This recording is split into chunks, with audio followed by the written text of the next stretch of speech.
Мен 48 000 доллар төлөп, март айында алгам. Өзүм жашаган үйүмдү сатып, бартер жасап, ушул жерден квартира алгам да. 2 миллиондон ашык акча төлөгөнмүн. Буларга мен 700 000 доллар бердим. Мен кызым мына айлы кече үй бетин көрбөй, мына 6 жылдан бери Россияда иштейт. Жылуулук жок вообще. Кышта кандай болобуз билбейсиң. Жылуулук жок, газ жок. 3 жылдан бери же иштен дайын жок, же акчадан дайын жок. КМБга заявление жаздык.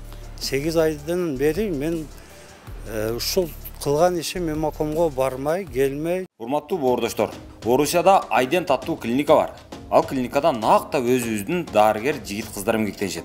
Ошондуктан Айдент клиникасына эч кооптонбой кайрыла берсеңиздер болот. Бардык 12 мүчөңүздүн саламаттыгын камсыздоо үчүн бул клиника жалаң жаңы жабдууларды жана адистердин эң мыктыларын топтогон. Клиника апта бою таңкы 9-дан кечки 9-га чейин эс албай иштейт. Дареги Москва шаары, Текстильщик метросу, Люблинская көчөсү 17, 3-корпус. Баса, менин атыман барган бейтаптарга арзандатуусу да бар. Айдент сиздин саламаттыгыңыздын сакчысы. Саламатсыздарбы? Менин аты жөнүм Ыдырыс Исаков. Мен бүгүн Бишкектемин. Бишкекте мына Эмаком боюнча арыздар, даттануулар өтө көп түшүп аткан. Ошон үчүн келгенге аргасыз болдум. Бишкекте азыр мына үйүнүн курулушунун аты Берек экен. Ошо мына жердеги көп кабаттуу үйлөрдүн короосуна эле салынган үй экен, чакан. Анан азыр мунусу дагы бүт эле окшойт. Азыр жашоочулары чогулуп алып, ошол же свети жок, же документи жок, же бүткөн эмес, а кирип вот боло элек, ачкычтарын алып алганбыз дейт, келип жашап атабыз дейт. Жашоо шартыбызды айтып берели деп атышат. Бир үй 70 квартиралуу окшойт.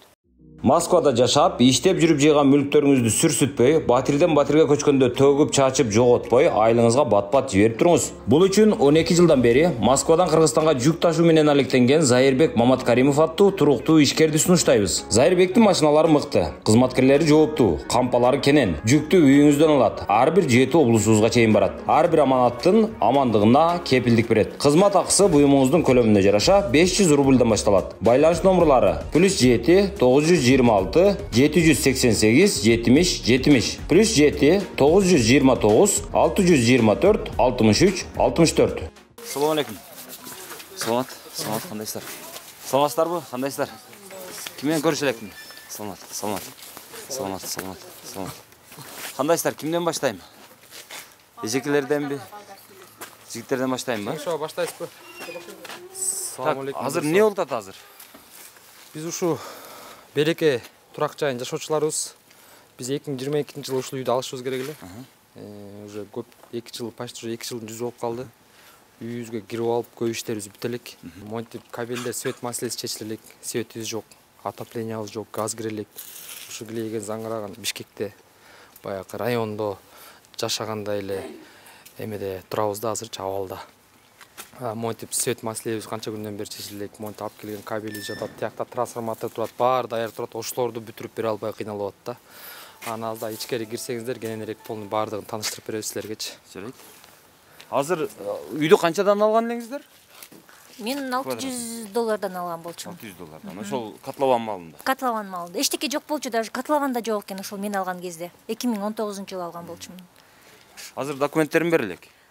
Документтери жок, конечно. Ключтөрдү берип койгон. Ключтарды берген. Ооба, эптеп чалабыла ремонтун кылып, азыр эми жашаганга деле пока условия жок болуп атат, светибиз өчүп атат аябай. Акчасын толук төлөгөнсүз? Конечно, толук төлөгөнбүз, даже срокко жетпей төлөп бүткөнбүз. Сиз дагы? Мен 48 000 доллар төлөп, март айында алгам. Март айынан бери эле даже документ бирөөнү өткөн экен да. Күндө эртең бүгүн деп ушул убакка чейин келди. Мунун баарын Эмил Жусупов күнөөлүү да. Себеби беркилер эмнени билет? Алар макул Эмилге айтабыз дейт. Эмил болсо дагы бирөөнү подарок этип, дагы бирөөнү небиз баары эле үйдөн үйгө өткөн экен да буларчы. Анан ошо көйгөй жана могорекинси болсо мына канча светтери жок элдердин биякта карган кишилер бар, балалуу кишилер бар, оорукчан кишилер бар. Баарыбыздын ошо светибиз жок. 2 күндүн биринде өчүп шүмүрөй отурабыз. Аны үйдү көрсөңөр да түшүнөсүңөр. Эчтекеси бүтө элек да. Анапына деп эле. Кантип жылытып атасыңар аны? Жылытып эле свет күйгөндө эле ошо ток менен жылытабыз. Свет өчкөн болсо анда свет өчкөн болсо ушуп бияка кетип калабыз туугандарыбыздыкында.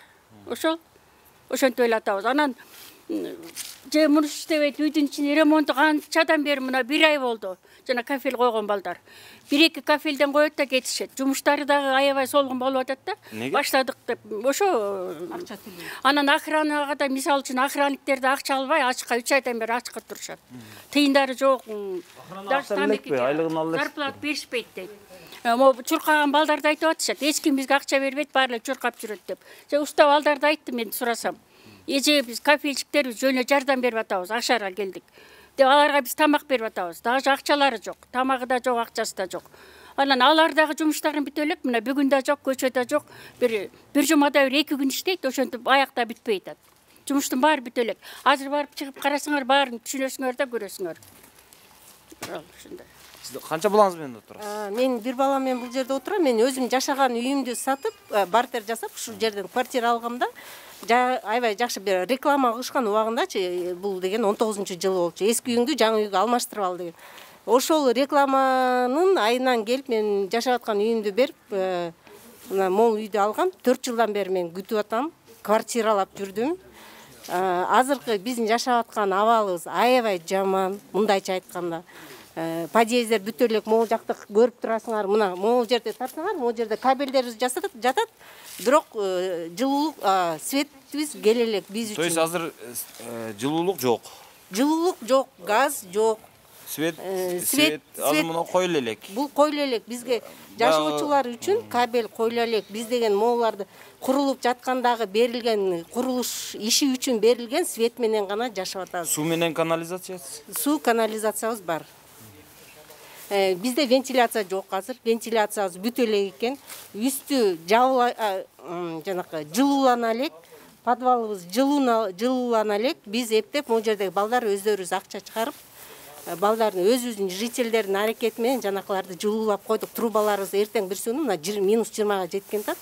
Ал деген бүт баары жарылат да. Ошон үчүн эми көрөсүңөр, подвалдын тешик-пешик ушундай жерлердин баарын клёнка менен жаап койдук. Это что такое? Биз канчанчы кылымда жашап атабыз. Бизде ушул курулуш компанияга алданып калыптырбыз да, ушуну бүтүрүп бериш керек да, аягына чейин. Акчабызды алдык, кайда кетти ошол акча? Бизде монун деген мен мисалы $600 эсептелип алган ар бир квадратурасычы. Фактически булар эми ошонун жарым баасына эле ушул үй турмак, калганына делечи, калганы деле пайда көрсө, мондай жетмек ошолоргочу. Азыр биз плачевное состояние, мындайча айтканда. Мен просто ыйлагым келип атат да, азыр жашап аткан үйүмдү көрүп туруп. Эже сиз канча төлөгөнсүз? Мен квадрат метрине $600 төлөгөнмүн. Канча бөлмө? 2 бөлмө. 65. Ошол мен 2 миллиондон төлөп калганымда, мен жолдошум жаман илдеттен каза боло тургандай болуп ооруп калды. Ошол мезгилде дагы мен аябай катуу звонокторду чалышып, акчамды аябай мени карыз кылып болуп болсо дагы алышкан акчамдычы. Эми баардыгын төлөп бүткөндөн кийин келген үйдүн абалын карасам ушундай болуп атат. Биздин договор боюнча окусам, бронированный эшик деп жазылыптыр. Эшик эмес, эчтекеси жок азырчы. Мына подъездин тепкичтерин дагы биз Эмилдин ак үйүнө барып атып, чуу салып атып, араң зорго ошол подъездин лестницасын курдурдук. Мен мисалы үчүн азыр өспүрүм балам бар колумда. Үйлөнгөн баламдын ошол бөлүнүп чыгышына расчет алып, өзүм 2 комнаттуу квартирада жашаймын. Ушу баламды бөлөмүн го деген жакшы ниетте алдым эле. 2 миллиондон ашык акча төлөгөнмүн. Бирок азыр эми чогуу жашап атабыз. Булар айткан убадасында турушпады. Мына үйдүн кебетесин караңыздар. Биз мындай алды стяжка болгон сонун үйгө келишибиз керек эле да, төлөгөн акчабызгачы. Азыр эми мондай тосулган эле эмне болду? Ушул үйгө эле келип жашап калабызбы? Жашаган күндө дагы. Эмне болот? Лифт иштеп атабы? Лифти жок. Лифт жокпу? Лифт өзү бар. Канча кабат? 1, 2, 3, 4, 5, 6, 7, 8, 9. 9 кабат экен. Лифт бар. Ишке киргизбей турабыз. 9 кабатка азыр жөө чыгып атышабы? 9-кабаттагылар барбы? 8 бар экен. Сиз 9дасызбы? Канчада? Да, я на 9 этаже. Мы пешком поднимаемся. 9-нчы этаж? Да, постоянно. Спускаемся, поднимаемся. Строители рабочие наши тоже пешком поднимают все постоянно. Лифт не включает нам. Стройматериалдарды дагы колдо 9-нчы кабатка көтөрүп чыгып. Ну, они не смогли поднять. Мы лифт наняли, автолифт. Автокраном подняли, потому что туда невозможно столько занести. Деньги ушли, да. 3000 сом 1 час стоит. Пока все подняли, конечно, деньги уходят на это. Лифт не включают. Лифт поставили, но вот мы сколько просим их лифт подключить, чтобы мы могли подниматься, не включают. Эжеке, сизчи, кандай кыласыз? Биз $600 алганбыз квадрат метр. Акчаны каяктан тапкансыз? Иштегенбиз мээнет менен. Ушул жерден же Россиядан? Россияда иштегендер бар. Сизчи? Мен биякта иштейм. Кичинекей коммугум бар, ошону иштедим. Ошодон Канча жылдык мээнетим кетип атат да. Канча жылдык? 4-5 жылда топтогон акчам монтуп отурабыз. Анан кимге барышты билбейбиз да, улам эле директорлорду алмаштырат, кимге айтышты билбейбиз, баары эле келип, мына мен эми келдим, эми карайм, мына эми келдим, эми карайм деп эле. Эч кимге айта албай атабыз да, эчтеке кыла албай атабыз. Ассаламу алейкум. Сиз охранасыз? Мен охранада иштейм. Карайсыз ушул жерде? Ушул жерде карайм, мен 2 киши турабыз ушул жерде. Мына 2 айдын 3-чү айга кетти. Айлык бербейт. Айлык ала албайбыз. Бу жерде же туалети жок, биз мына платныйга барабыз айлык. Жанагы театр начинается вешалка дегендей го. Бер туалет жок берип берсе, чуркап барасың 10 сом. 10 сомго деле барыш кыйын да. Жок, курулуштун өзүнүн туалети жок беле баягы? Туалети жок, бу жерде эчтеке туалети жок. Кандай иштешкен экен балдар? Мурун койгон бирөөгө арендага берип жүргөн экен, жанагы желин туалет бар го. Анысы чирип кетип бир арендатор келди дагы, таза жууп тазалап алып кетип калды. Жок, анан бара албайбыз, каяка барам. Берки жанымдагы бала, о, новостройкадан келет. Жолуна керек экен, тамекисине керек. Бу жерде 2 суткада тамак ич керек. 2 эле кишибиз 2 суткадан турабыз ушул жерде. Айлык канчадан эле? Айлык 12 000 сом берет болгон. Ошонун дагы азыр 3 айлыгын берилет. Элегим 3-чү айга кетти мына. Октябрь, ноябрь турабыз. Карап отурабыз, эмне алат? Чалсаңыз эмне дешет? Чалганда аякта албайт, эмекон бербей атат дейт агентствонун балдары. Ушул жакта деле бербей атса эмне кылалы дейт. Ушул жактан барып алып агентствонун балдары бизге алып келип берет да негиз айлыкты. Биз агентствого карабайбыз, мунус деген. Анан бербей атат эмекон дейт. Анан биз аяка барбасак кайдан билебиз, бербей сону отурабыз, карап коюп эмне алат? Бизде семья бар да. Мына семьям айтат, аялым айтат. Эмне иштеп атасың анда дейт, айлык бербесе. Башка жерге кетип калам, башка жумга иштейм. Береби деп үмүт кылып отурабыз, карап коюп. Бул мына үйдүн короосуна салынса керек. Бияк деген өзү детский площадка болот эле да. Ооба. Аябай эми боюнча, договор боюнча аябай бияк сказка болмок да. Ошо азыр эчтеке брусчаткада басылган жок. Ушу мусорларды жителдер, муну негизи фирманын мойнунда да бул мусорлардын баарычы. Ушуну жителдер 2000ден 3 комната жасагандар 2,5-дан беребиз.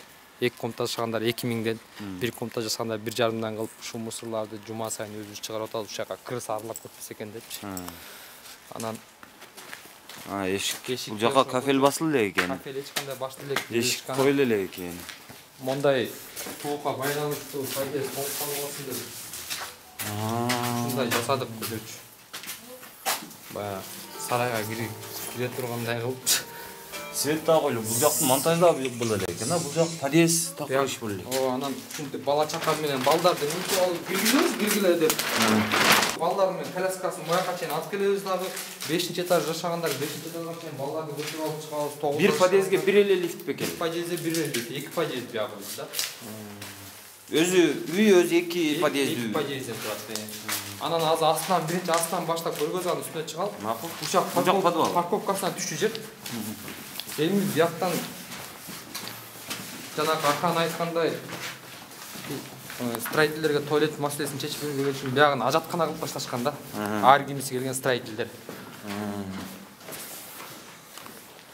Монтип эч төлөк алып да. Я парковка жагы негизичи. Анан ошо олдон 5-сентябрь парковка дегенде канча орундуу парковка болгон? 10-15тик го дейм, наверное. Наркы жагы эмне? Аркы жак ошо эшик суук, эртең бүрсүн аябай суук болсо. Ушул жерге 10 машина батабы экен, э? 1, 2, 3, 4, 5, 6. Анан өзүбүз көчө ушунун баарын жаптык, суукта бая суулар тоңуп калса, ремонту текке кетпесин депчи. Анан монтип олардың бары тұрат, даяр уағына бая құрған ақшасы орада апеліп қоған екен ұшыларды шықпен мәселесін чөздікше. Анан, мына тұрат қолдың бойттайын даяр нәрсені жасашпайды бай. Анан монт светтерибиз күйүп кетип аткандан, автомат көтөрүлбөй кетип атканда кошуналар электриктерди чакырып, автоматтар суруп баягы свети жок калбайлык деп тияка барып тагып атабыз, эмне кылабыз? Таккан сайын эрийт, автомат түшөт, көтөрө албайт. Мына даяр бүт, мына основной эмес даяр. То есть ушудан эле мына автоматтарын чыгарып, анан алып барып наркы жакка колдонуп атасыздар. Колдонуп атабыз, айла жоктон да свет өчөт. Бир күндө 10-15 жолдон өчүп баягы уже көтөрүп чарчадык да сөздүн кыскасы. Даяр нерсени ушуну бүтүп албай чыкпайбы, мына ушуну дап даяр кабели келген. Кабелде азыр мынанда ток бар да азыр, Азыр ток бар. Ушул ачык турат үчүн. Ушул ачык турат. Бул жактары да бүтө элек экен, Бүтө элек да. Ушулар ток калбасын деп. Муларды өзүңөр кылып чыктыңарбы? Көчө биз базарга барып, жекелдер акча чогултуп, ушуну сатып келип, эмне кылабыз андан башка? Бүтөй туралы убактылуу деп. Бай өлбө жаным өлбө деген эле күнү болгон. Север электронун кишилери бир жумада свет масленият чечилет. Бир жума бери 2,5 ай өтүп андан беричи. Мына жерге чейин келбесе керек да. Ооба, келет го деп негизи. Келсе анда мына жерден буступ болуш керек эле. Бул жакта чыракта жок экен, Подъезд раз болмейт. Эмилдин классташтары келип коюп атабы ушуну. Эмилдин классташтары келип коет, деген кошуналардан деле сурасаңар бар айтып берет. Ашар кылып атабыз деп эле Эмилдин классташтарыбыз деле кирип чыгып калышат 5-6. Башканы жалдаган адам жок анан. Конечно, классташтарым чакырып турат. Эмне бар? Эч ким басып келбесе, эч ким акча төлөбөсө, монт мына. Бирөө келип муну кармаласа эмне болот? Бул жерге баш эч нерсе коюлу элек. Керек да негизи пайызы. Мына эшиктер анан бул жак эмне? Негизи бул жак кладовка. Подъездики. Подъездики. Негизи ушул кладовканы 4 квартира негизи колдонуш керек. Негизи эми боюнча ушундай, баардык жакта. Анан ушул кладовканы сатабыз деп атат да. Анан биз айттык, мейли, канчадан сатасыңар? $2000. Ладно, ушул кладовканы деле алалык. Үйүбүздү жылдырып бер дейбиз. Анан карашып болобуз. Анан жайында Эмилдин агасы жанакы ким? Мелис келет дагы. Биз айттык, кладовкаңар кандай негиз сатылабы же жашоочуларга берилеби десек, кладовка деген сатылбайт. Оштодан мурун бир сатып койдук элек. Анан кладовканын биягын бүтөп подъезди кичинекей кылып салат экен. Ошондон кийин биз кладовканы сатпай алганбыз. Кладовка сатылбайт деди. Анан Мелис кетти, кладовка рас бекер колдонот экенбиз деп. Эми айла жокто мына уже $2000 8 кишинин акчасы бар. Бекер кладовканы сатып алып үйдү бүтүрө алышып атабыз. Ар бир подъездде мисалы 4 квартира жашайт, 5-өө, 4-өө. Мисалы 3-өө каршы эмес болсо, бул киши алып коет $2000. Ошол $2000 эми үйдү иштетели деп атабыз, эмне кылабыз андан башка? Бул жакты деле агартып коюп беребиз, Биз стационарда болгон, капелден бери көрүп турасыңар, жылтырак менен биз сууктан сактанып атабыз. Азыр -30 градус болсо, -25 болсо эмне кылабыз? Бүтүлөт. Бүтүп ачып, бүтүп турабыз. Эми капелдердин баары недавно эле жасалды, муну дагы муну жасаган мастерлер бекер жасап атабыз деди. Биз Эмил Жусуповдун классташыбыз, биз Ашарга келдик деп. Биз аларга эми балдар бекер жасап атса, ладно деп тамак беребиз, акча беребиз, колдоруна тамак ичип алгыла деп тамак уюштуруп атабыз. Мына молардын баары турат. Жасады, жасап бүтө элек, бирок 2 күндөн бери келиши элек да. Алардан суука ооруп калып атат. Суука улам ооруп калып, 2 күн иштешип, 2 күн жок болуп аткан. Бул жерде аябай катуу сквозняк болот. Подвалдан бери ооруп калып келип атат. Бул шитибизди карагыла, смотрите. Биринчи подъездде дагы ошентип эмелер жабылган, биздин алак балдарыбыз мынакей. Ушул жерде бала чака менен кирип чыгып атасыздарбы азыр, Ооба. Самсалат. Кандай эжеке жакшымы? Эжеке бул эже дагы мына ооруп атат. Азыр свет өчсө эмне болот билбейбиз. Эптеп жашоонун үстүндө болуп атабыз. Морики светтердин баары курулуш иштери үчүн келген экен, биз ошондон тартып алып эле жылууланып атабыз. 30 градуста булар көтөрбөйт, бул убактылуу эле, бул жашоочулар менен эмес, жашоочулар үчүн эмес да. Курулуш иштери үчүн келген, мына могу. Көрүп турасыңар, Ооба. Да, 2 күн мурун мунун баары эрип күйүп аткан. Биз суранып аттык, муну кичине усултуп этип, жаңы автоматтарды койдуртуп койдук. Могу сушилка. Ол жерде мына сушилка. Муну 4 квартира иштетиш керек. 4 квартира, ушул этажа 4 квартира иштетмекпиз. Биз айла жоктон ушул сушилкаларды бири-бирибизге сатып, ушунун акчасына входной дверь заказ кылып атабыз. Бири-бирибизге сатып атабыз. Могу 2-ден 4 киши жашай турган эме болчу. Биз жителдер өздөрү сүйлөшүп алып эле. Давайте могу жерде $2000 кылалы, калганына чыгарып берсин, калган биз $500 уступаем, и бир киши сатып алып, ошонун акчасын ушул жака өзүбүз жумшаган атабыз. Эми ушул $2000 ала турган адамды даярдап биз. Сен бер, биз ушуну бүтүрөлү, мунун акчасына биз көрдүңөр, каржылаганды токтотуп койду. Бул компаниячы. Ошогонун айласында биз ушул аткарып атсак, ушуларга квитанция и договор, какой-нибудь бир документ бериш керек да ал адамга. Ошону дагы бергенге могу Шералы деген директор келбей атат. Кечке эки адам $2000 менен $4000 кармап алып күтүштү. Келбей койду Шералычы. Обыкновенно эле баягы приход и расход кылат, бухгалтериясы. Кайра ошол акчаны биздин мына активист балдарыбызга бериш керек. Биз мына эшикти коелу дегенбиз. Вот ошонун дагы аткарбай, бизге керектүү кагазды дагы аткарып бербей атат. Булардын офиси барбы, жокпу? Бизге дайынсыз ошол дагы. Ушунчалык бардак болуп кетишти. Бизди на произвол судьбага таштап коюшту. Бул эшик эме окшойт да? Өзүңүздөр койгонсуздар эшик башкача го? Муну алмаштырып алып, конечно. Бул эжебиз эктеген эшиктер. Бул эженин эшикти алмаштырып алган. Өзү каражатына. Эшигине да эптөөлө коюп кеткен да. Анан кайрадан жазында оор абалда болчу бул эжебизчи. Азыр деле оор абалда мына больницага улам барып келип атат. Кыябай бирөө кийгизип атат. Ооба, түшүндүк. Ушундай нерв абалга алып келди эжени дагычы. 9га чыгып түшөт атасыз. Ооба, мен 9да. Жашыңыз канчада? Жашыңыз канчада? 49да. 9да жашайм. Бала бар bizde жашайт 9-этажда. Жаш балдары менен күндө чыгып жүрүшүп жүрүшөт. Мейли лиф иштебесин дейбиз. Мана башкаларын оңдолбой эле лиф каякта оңдолот деп бойлоп коебуз, анан эптеп ошон чыгып жашап жүрөбүз да. Бизге артырап эмен келип атат. Смотрите, жабыла элек, мунун баары көрүп менен жабылыш керек. Могу жактан, асты жактан сквозняктар уруп атат да. Буларды жаап берсе кичине жылуулуктагы жылуу болот эле да, подъездин ичи жылуу болсо үйлөрүбүз да кичине жылымак. Бул үйдө эме 95% адам төлөп койгон. Баарыбыз төлөмүбүз бүткөн. Кече мына 3 комнаттуу 3 квартирадагы эже айтты, 1,5 миллион акча кетиптир ошол ремонтуна. 1,5 миллионду бир комнаттуу дагы берген жок, андан көп беришкен. Ушунча акчаларды алып, жеп алышып, анан ушуну бүтүрбөй койгону бизди өкүнтөт да. Азыр биз 9-кабат үстүнө чыктык. Чатырдабыз.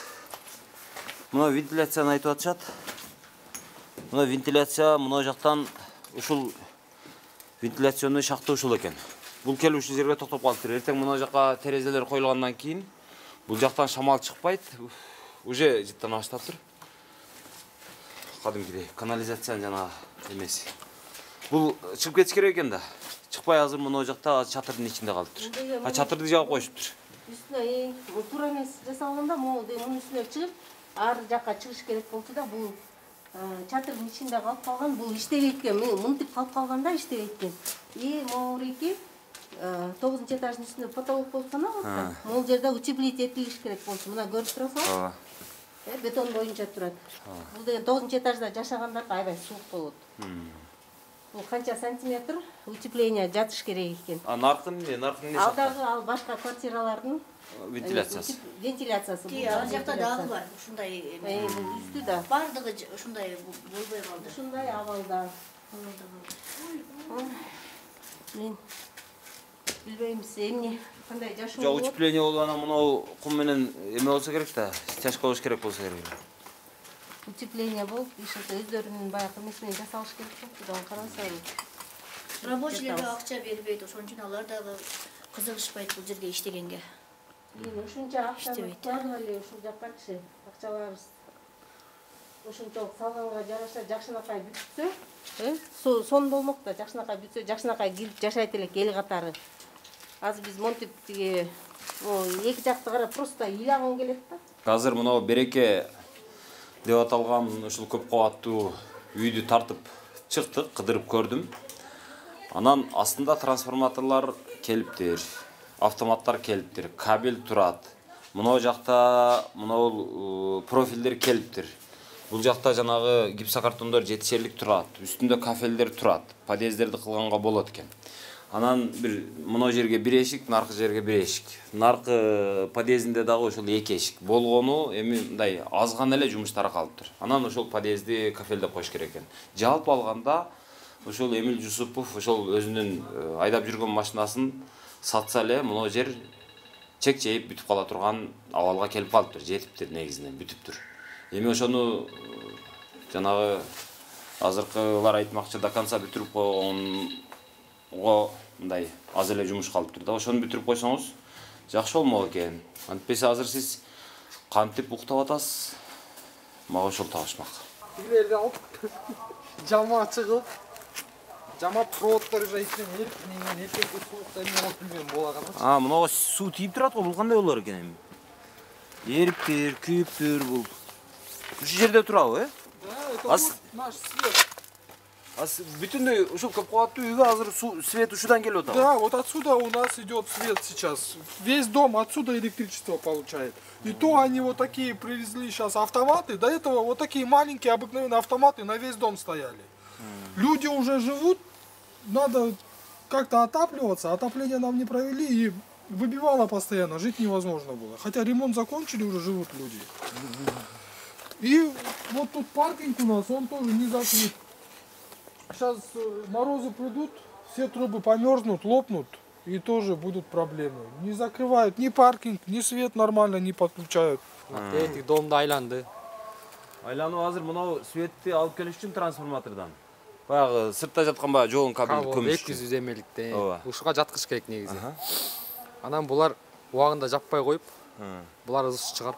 Анткени биякта булар кызыл ките бар экен биякачы. Эми придется обратно көмгөнгө. Көмүп уже келе атышат, ар жагы уже көмүлүп келди. Болгон ушул жагы эле калды көмүлө элек. Кабелди жаткызбай эле жөн эле ачып кайра казып кайра көмүп атышат. Болбосо кабель тиякта турат. Кабель жаткан жок. Убагында көмсө сонун болмок. Убагынан өткөрүп ишти. Бияк уже болду, уже биз разрешение бербейбиз деп койдук. Анткени кызыл ките бар экен. Эми кайра жөн эле көмүп атышат. Даяр оокатты кылбай атат да буларчы. Бүт даяр. Трансформаторубуз турат 1000дик. Өй жакта. Булардыкы өзлөрүнүкү 600дик экен трансформатор. 1000дик турат, усилтетебиз деп. Ал турат, кабелдер жатат. Мына ошон даяр нерсени кылбай атышат да. Биз ушул Эмакомдун Куйручук 30 дарегиндеги дагы бир көп кабаттуу үйүнө келдик. Бул үй мындай бир караганда бүтүптүр. Адамдар ичинде кирип жашап атышат, занавескалар илинип турат, светтердин айрымдары жанык. Подъездинде мына эшиктери коюлган. Дээрлик бүткөндөй болуп турат. Бирок мына жагы шагыл экен, алдын бүтүрбөптүр.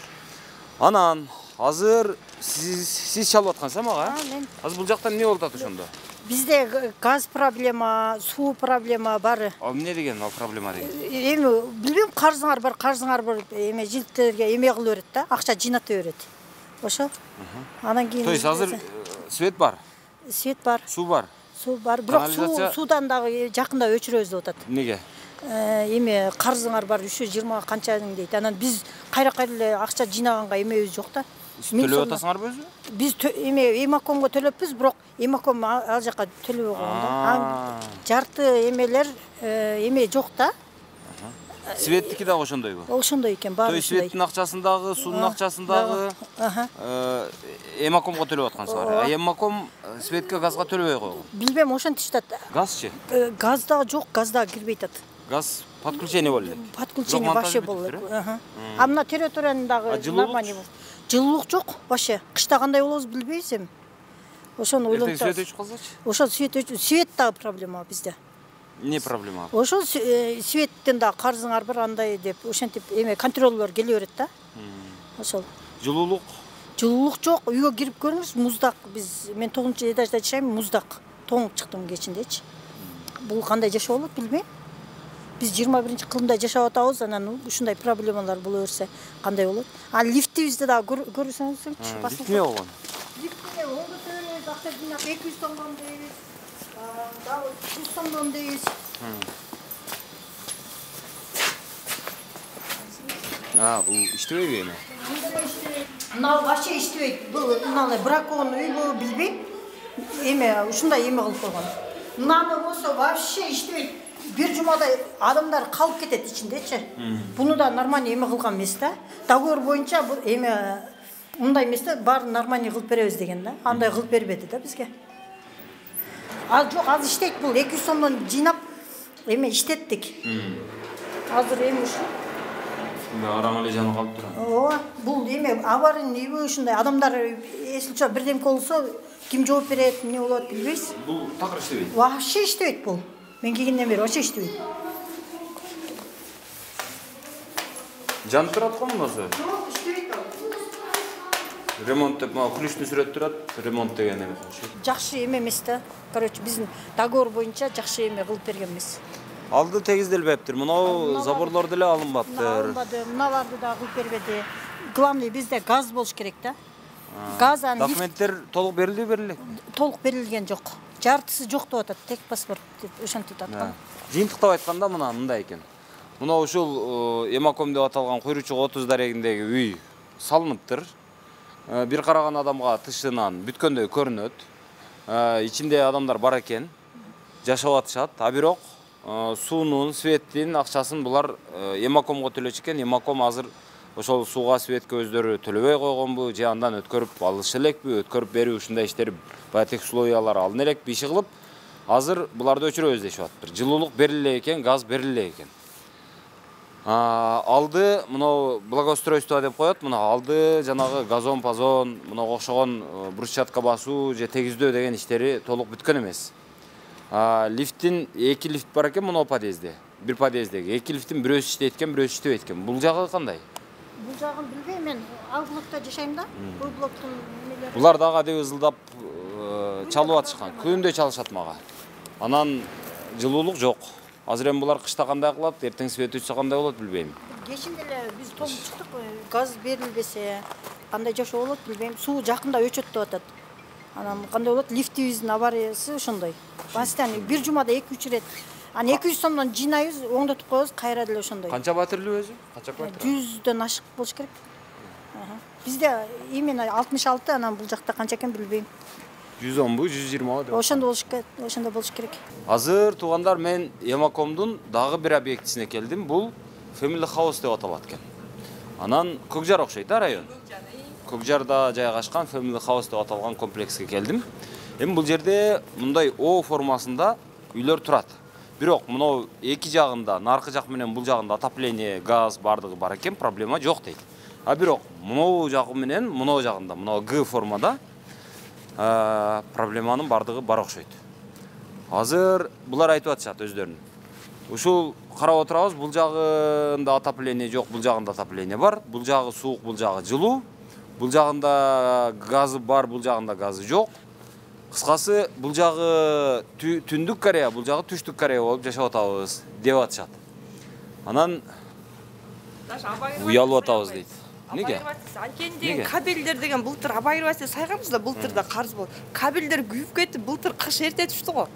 Эме болбодукпу деген, жана өлө суукта отурбадыкпы. Мен балдар менен 2 күн больницада жаттым. Ооруп калды да. Анткени деген суук болуп, кабелдер биздики деген газовый отопление да. Эмени сайсак, бүттү счетчик күйүп, тетиякты кышында жерди казышты да.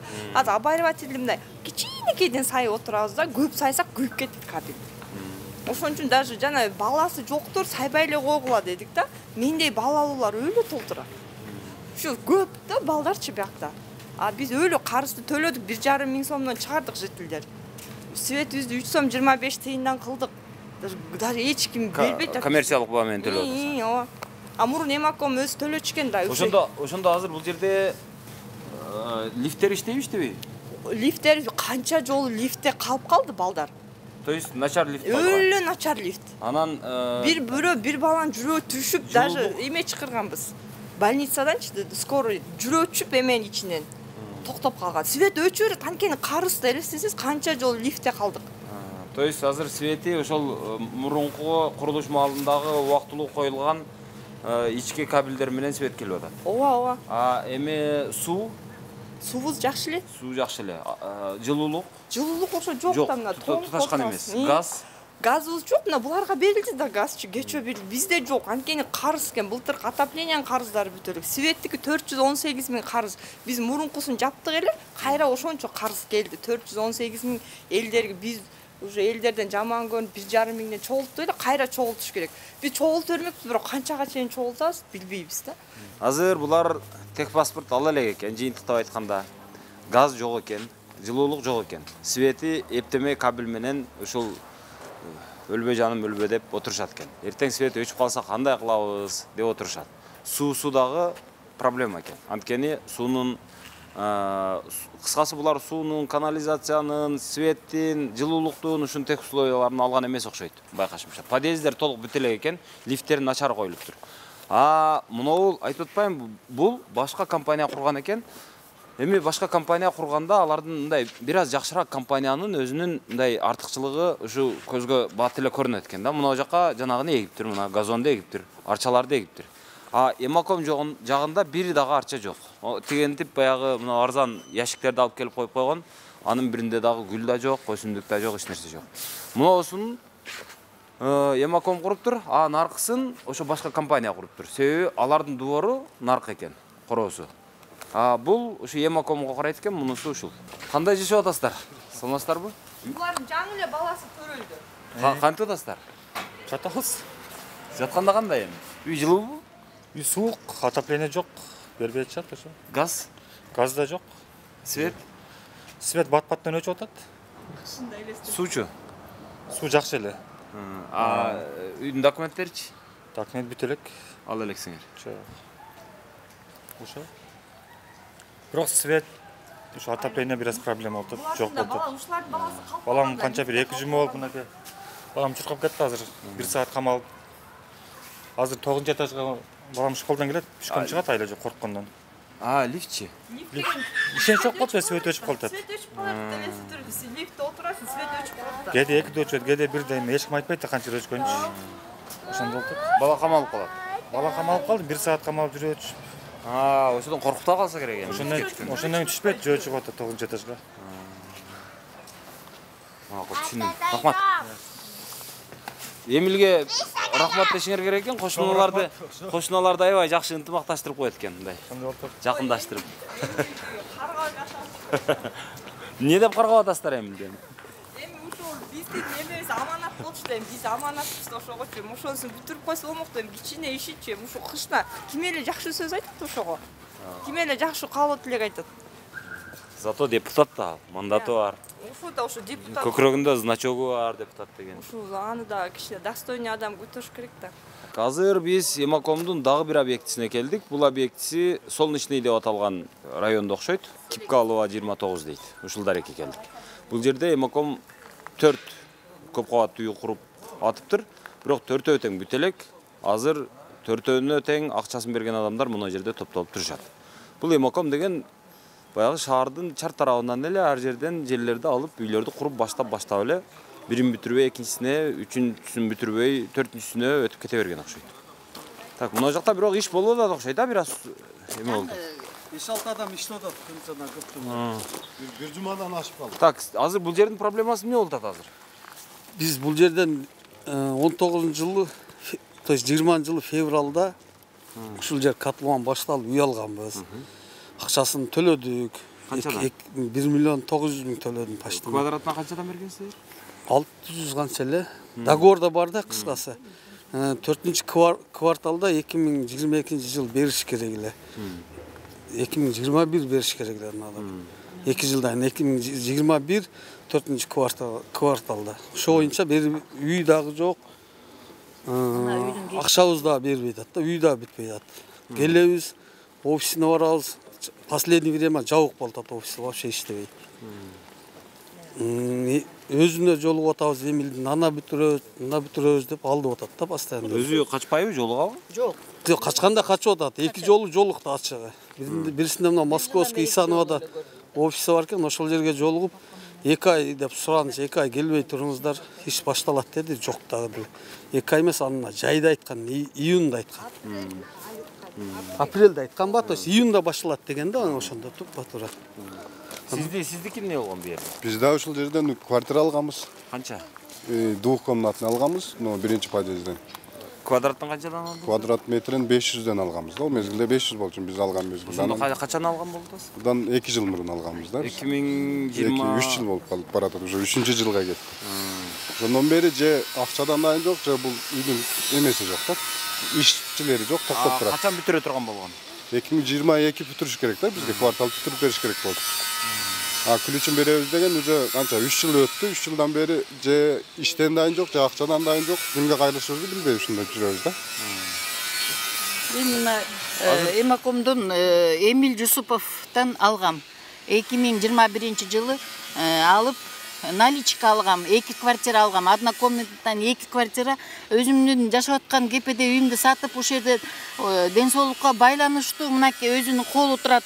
Ошол жерден сатып алып, ошол жерге жашайм деп келген. Мына 3 жылдын эмеси артып атат, үйүм да жок, жайым да жок. Жүрөбүз ушинтип.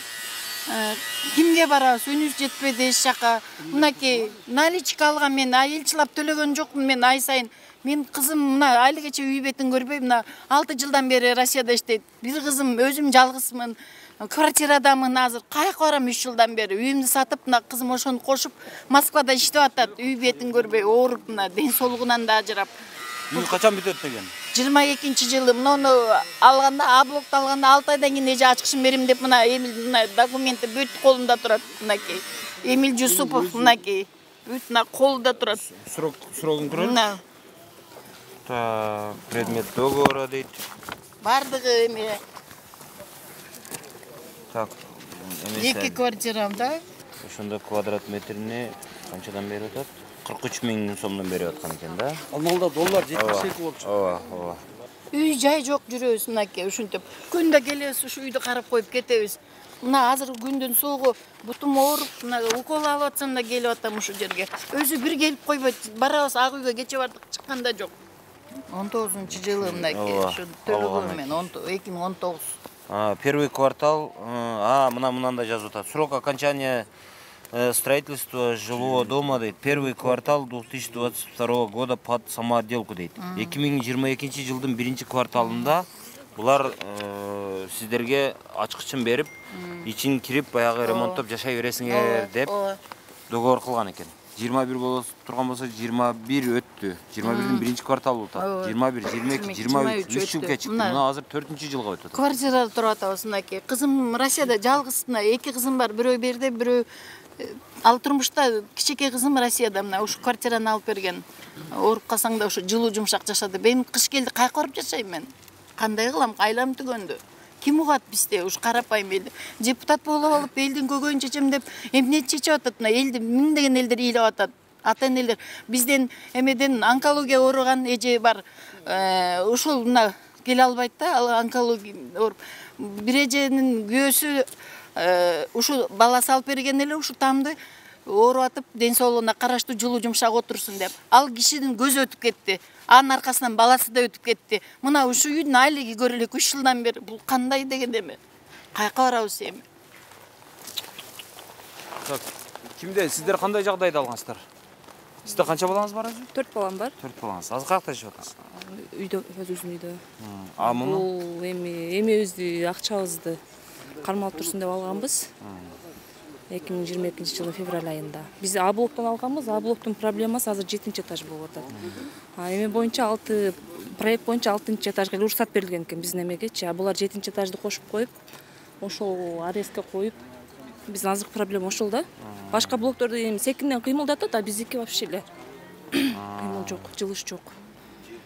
Үстүн кошуп салыптыр да? Ооба. Ошодон улам болду. А-блок деген ушулбу? Ооба, мына. Бул биздики негизи 80-90% бүткөн. Ошо 80-90% бүттү деген муну сырты бүтүптүр да эми? Ооба, иштери. Ичи делешип алып бүткөн окшойт. Терезелери жумуштары калган. А так вообще жылыш жок. Биз эми урматтуу президентибиз Ажообузга кайрылабыз, Ташиевке кайрылабыз.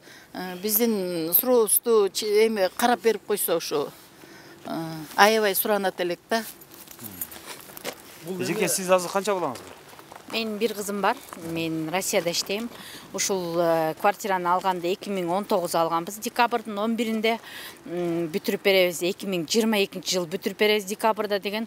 Ошондон бери тыянак жок. Акчасын полностью төккөнбүз. акчасын прям бизди деген каждый квартал төккөн сайын төкпөй калсаң төккүлө бизди договорду расторгнуть этебиз деп жанталашып ошол убакытта декабрдын 22 жылы ошо декабрда бүт баарын төлөтүп алган да, ошондон бери эчтеке бизде результат көрө элекпиз. Мына 6 айдан бери ушакта жүрөбүз, ак үйгө барабыз, бардык жерге заявление жаздык, бизди эч ким принимать эткен жок, бизден эчтеке тыянак чыкпай атат. Прокуратура, милиция. Прокуратурага да заявление жаздык. Алар болсо Октябрьскийге өткөзүп берип койду. Андан бери бизде деле мындай конкретный эчтеке чыгарган жок да бизге. Үнүбүз жетпей атабы. ГКМБга бардык. ГКМБга да заявление жаздык. Ошо. Эмне жооп беришет аны?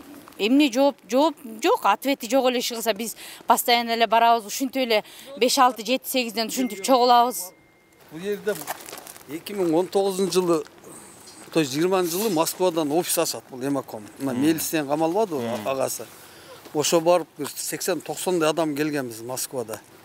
Анда ошол жерден аңгин биз ушундай деп могул жерди сат, мына жерде көпчүлүгү азыр Москвада да ачыгы. Келе албай атышат, акчаларын бүтүн төлөгөн. Мен да бир жарым жыл болду да келгениме, ушу үйдүн аркасынан түшүп.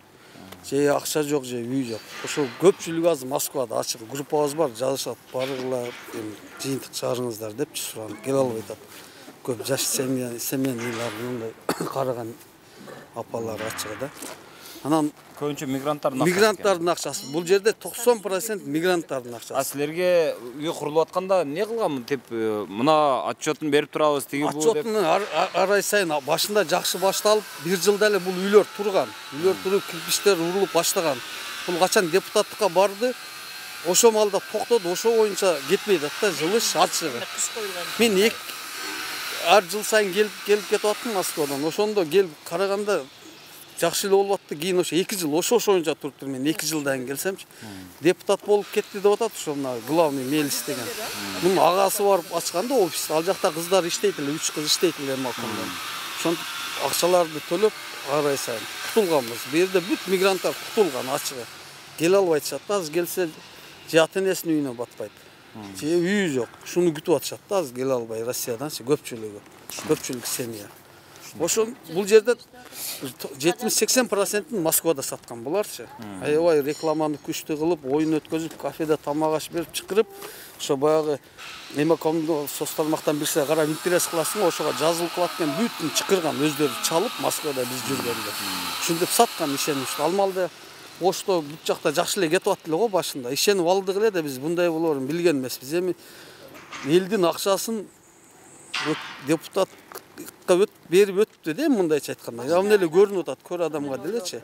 Эми ушинтип ойлоп атабыз бардыгыбыз. Эми элдин акчасын иштетип коюм, бүт элди көчөгө калтырбады мынантип. Бир жерде азыр көпчүлүк эле үшүп кетип калышты, ачык карыгандар, эжелер бар эле, апалар бар эле. Биз күтүп отурабыз эртеден бери ачыгы да, ушу бир жыйынтык чыгарайык деп. Ушундай болуп атат. Ак үйгө барабыз, чыкпайт, кээде чыгат, кээде жардамчылар аякта буякта да алдап коет. 2 жолу жолуктук, мына офисине да бардык. Алдайт да. 2 ай сураныч 2 ай деп ачыгы. Ушинтип эле алдап келатат. Туурабы, мына эжел постоянный барабыз. Ай сайын алмашат. Каждый месяц жаңы директор, каждый келген сайын директорлор башка, мына баштап атабыз дейт, эчтеке жок. Мына ошондон бери, мына марттан бери келебиз, канча директор алмашты айткылачы. 4 директор алмашты. Дагы деле ушу мойдон турат.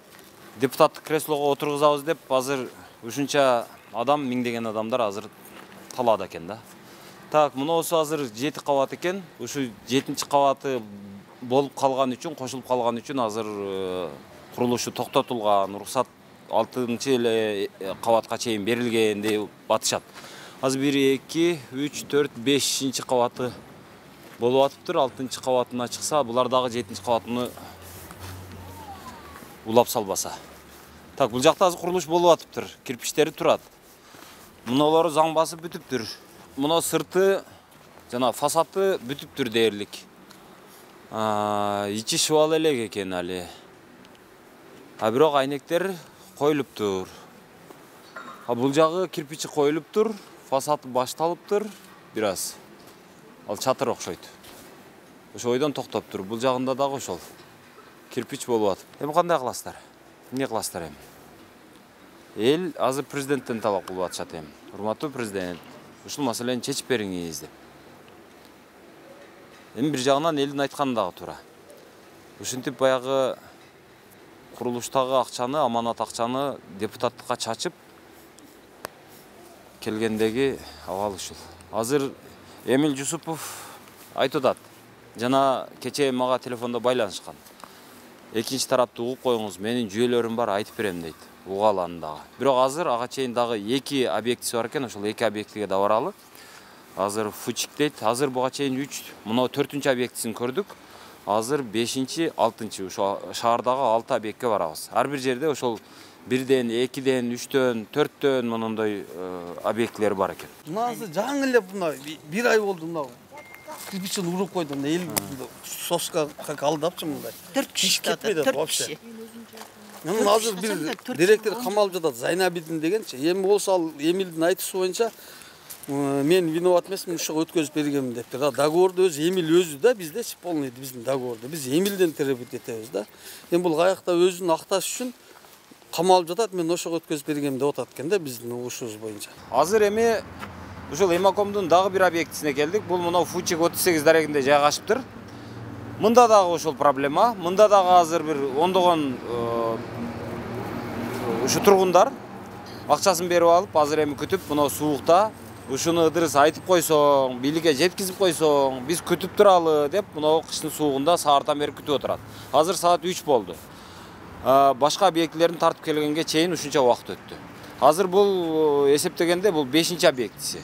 Азыр 6-нчысына дагы барабыз. Бул жерде 2 мындай мына пландагы үйдөн 2 салыныш керек экен. Азыр эми абалын көрөлүчү, кандай абалда экен. Мунун астына подушкасы мунусу али нөлгө чыга элек экен. Мына нөлдөн эме эле көтөрүлүптүр. И то мына последний куюлганы еще бул неправильно куюлган. Соус туура келбейт, экинчисинен бетондун составы да туура келбейт. Бетон составында 320 болуп куюлуп калган. Биз ушуну мына куйдуруп койдум дегенде Эмил Жусупов өзү айтып, байке мына мен куйдуртуп койдум. Бит бар ордунда дегенде эртеси күнү эле мында экспертиза келип текшерип, мунун корутундусун чыгарып берген. Бул что бетондун составы жооп бербейт. Талапка жооп бербей турган кылып койгон. Бир, экинчиси анан кыйшык куюлуп калган. Оюстан жылып кеткен. Анын корутундусу чыккан, ага баш ийбей эле, болбой эле кайра келип мына үстүндөгү опалкалар коруп, орнотуп кайра эле уям деп атканда биз анан токтотуп салганбыз. Муну кое тур, мунун решениясы чыккычактын нар жагына ула десек, ошондон бери жумуш токтолду. Бул негизи биз объектке мына 3 жыл мурда башталган. Бул күнү биз кирип ичинде жашашыбыз керек болчу. А бүгүнкү күндө абкалы ушул. Ошондо качан башталган, качан бүтүш керек? 3 жыл мурда. 2020-жылы, 2019-жылдан эле башталган. 2020-жылда мен алганмын. Мына бул ушунча экинчи кварталдын аягына уже бул подписоо берилиш керек болчу. 2023-төбү? Ооба, мынага уже июнда берилиш керек болчу. Азыр жашап калышыңыздар керек экен. Азыр жашап калышыбыз. Биз келгенде мына наркы объектилерде болгону бирөөсүнүн гана 2 этаж эле бүткөн болчу. Калганы жок болчу. Алар жок, куруп бүтүрдү. Мен негизинен ошого келген болчумун. Булардын жанагындай кандай десем, ушундай акылдуу кыздарды отургузуп койтур. Уларга лапшаны илгенде неге гана макул болбойт экенсиң да? Сиз го кыздарга алдансыз, о эжекелер кимге алданды? Алар деле ошо. Жиптер бар бекен бул жерде. Алар деле ошо калданган да. Сизчи канча калдыңыз эле? Саламатсыздарбы? Биз 2 комната үй алганбыз, Москвада болчук бул үйдү алган маалда. Бизге деген ошондо ушул үйлөрдүн жарымына келип калган экен, бул үйлөр. Ушундай жарымына келип калды деп ушулардын видеосун көрсөтүп саткан да бизгечи. Наркы үйлөрдүнбү? Аны биз 1 жылдан кийин келип көрөлү десек, ушундай бул 1-нчи этаж эле турган болчу, ушундай акыбалда көргөнбүз да. Анан ошол боюнча биз акча төлөгөндү токтотуп турдук. Бул деле жылган жок, ошол боюнча турат. Канча берип койгонго үлгүрдүңүз? Биз жарымын төлөп бүткөнбүз ошого чейинчи. 2 миллион 300 миңге алганбыз, 1 миллиондойн төлөп бүткөнбүз да. Азыр акча бар, бирок бербей турасыздар. Ооба, бербей турабыз, себеби курулуш ошол боюнча эле токтоп турат да. Биз бардык офисине каждый раз эле мына биз бүтүрөбүз деп, булардын бир сөздөрү көп экен да, жалган сөздөрдү айтып эле жөнөтүп атышты. Сиздер Орусияда жүргөндө кайсы ушул үйлөрдүн жарымына жетип калган экен да, 2021 март болчу. Ошону көрсөтүшкөн да бизгечи, ушундай жарымына келип калды деп видеодон. Эми биз ал жакта жүргөндө билбейбиз да, бул жакта же туугандарыбыз жок болчу. Сүйүнүп отура бергенсиздер, биздин үйүбүз бүтүп атат экен, ошо 2-нчи этажга келип калыптыр, 3-нчи этажга келип калыптыр. Ооба, ай сайын акчаларын төлөп жүрө бергенбиз. келсек ушул акыбалы ушул. Булардын ошол Орусияда дагы ошо сатуу бөлүмдөрү бар беле? Бар болчу, сатуу бөлүмдөрү бар болчу офистери. Канча балаңыз бар азыр? 4 балам бар. 4 балаңыз менен азыр турабыз. Квартирада турабыз, ооба. Канчадан төлөйсүздөр квартирага? Биздики жер үй болгон үчүн 15 000 төлөйбүз. Мен 3,5 миллионго 3 комната алгам. Кызым менен күйөө балам алгам, алар Москвада иштешет. 4 баласы бар. 2 миллион 400 000 төгүп коюшкан. 1 миллион 100 000 калды. Муну төгөйлү деп былтыры мартта экен, апрелде барсак Бактыбек деген баян сен передачаңда бала. Эме мен деп атат го, прорабмын деди. Ушул бала директор болчу экен. 3 ай болду эже келгеним экен. Күлүп турган бала, сени менен передачаң кече көрдүм да. Ушул бала директор болуп келиптир. Эже деди 500 000 көтөрүп алып барам. Ушуну төгүп коеюн. Калганын өздөрү Кыргызстанга келип төгүшсүн, 4 баласын мен бул жерде алып калдым да. Десем, жок эже ушундай болуп атат, үй кыскасы курулбай атат. Токтоп туруңуздар, мен 1-чи этаж, 2-чи этажды көтөрөм, анан акча төлөп баштайсыздар. Ошол боюнча 500 000 жеп жок кылыштылар. Настроениеси жок, жанагындай болуп үй курбай үйдө жатышты. Кыскасы жүрөбүз ушинтип. Барбаган жерибиз калган жок. Тиги Эмилдин өзүнө да жолугуу адасын алдык. Эмил жыйналыш кылып эметсек айтты. Мен көзөмөлгө аламын. Бул өзү менин мойнумдан эмес, бирок көзөмөлгө алам деди. Мен бул үйдү куруп берем деле деген жок. Макул сиздерге жообун берем деди. Ошол боюнча Эмил жолуккан жок. Канча жол жолукушууга чакырдык, келген жок. Барсаң, мен директор эмесмин, мен эмесмин, тиги эмесмин, бардыгы жоопкерчиликтен качып жооп беришпейт. Зайнабидинге бардым жакында. Сенин колуң турат го деди, мен договорумда десем, менин колум турган менен мен иштебейм, мен жооп бербейм дейт. Эмнеге кол коюп бересиң үйдө, көз кырылышып уруштук. Десем, эже эми чечилет, биз деле ушул үйдү курайын деп турам, бул Эмилдин күнөөсү дейт, ошончу. Ал сага үнөйт дедим, сен ага шылтап жүрө бересиңерби деп. Жолдошум экөөбүз барган эле, экөөбүз эметсек, курайлы деп атабыз, биз деле аракет кылабыз деп кайра артынан ушинтип койду. Канча жолу жыйналышты бардык, эч кандай жыйынтык болгон жок. Мына биз ушинткен кезде 4-5 киши келип иштеп калат. 3 күндөн кийин алар жок. Дагы келип 4-5 күн иштеп калат. Биз эртең жыйналабыз деген күнү биз группабыз бар да сүйлөшөбүз. Ошондо эле алар пайда болуп калат. Форма кийип эле. Формалар деле чаң болуп кирип болгон жок. Показуха калып келип коюшат экен да. Ошо 1 миллион 100 000 төкпөй туруп туруңуздар деген боюнча турабыз. 2 миллион 400 000 төлөнүп кеткен. Кызыңыз менен күйөө балаңыз талаада да. Алар келди талаадан. Мен 4 баланы 4 жыл бактым. Келип азыр балдар менен квартирада 25 000 төлөп турушат азыр ай сайын. Өкөтең жумушка кирбей, настроение болуп жакында өкөтең жумушка кирип азыр жумушта. Эми мени оформить этип коюп, сиз ушул жердесиз деп. Ошон үчүн мен келип эметип атам. Акчаны ошолор төгүп атат өзү. Түшүнмөйм. Сизчи жа, кантиңиз, кандайсыз? Настроение жокпу? Настроение жок. Мен да балам жер алган, уш жерден үй алам деп. Анан үй ала албай эле жүрөбүз. Балаңыз да Россияда? Ушул эле кыз айткан сөздөр биздики деле. Балам Россияда 4 баласы бар. Болгон иштеген акчасын ушуларга төгүп коюп жүрөбүз. Канча төлөдүңүздөр жалпы? 1 миллион канча төктүм деди, аз эле калган. 2 комната үй алган. Ушуну чечип эми бизге үйдү куруп берсе болду. Балдарыбыз үйлүү болуп калса деген эле үмүт менен жүрөбүз. Сиздин атыңызда алынганбы? Жок, баламдын атында. Өздөрү Россиядан таап? Өздөрү Россиядан. Мен келип кетип акчасын салып коюп эле жүрдүм. Кандай сиз? Мен кызым алгам ушул жерден жаңы баштап атканда. Алар да Россиядан. Кызым бу эле өзү бир баласы менен Россияда иштейт, ошол акча салчы. Төлөп бүтүп калган, бүттү уже. 200 000 эле калган сом эле. Анан бүтпөй эле атат, эми ушу именно Эмилдин колу бар менде. Мен договорумда да. Эми бул бүтүп берсе, эмне болсо, ушу чечимге чыкса болмок. Биз жок дегенде президентке барабызбы, эмне кылабыз, ошондойго чечимге келип, могу үй бар болобу, жок болобу, бирдеме кылып, ушунча элдин баарын самсалатпай эме кылса болмок. Эмил деген менен вообще бизге встречага келип койсо жакшы болмок. Келген менен эмне дейт ал, эмне кылат? Эми ошо салып беремби, салып бербеймби деп. Эми, например, а кишини кандай чечимге келиш керек? Билбейбиз эми. Канча кишинин баарын самсалатат.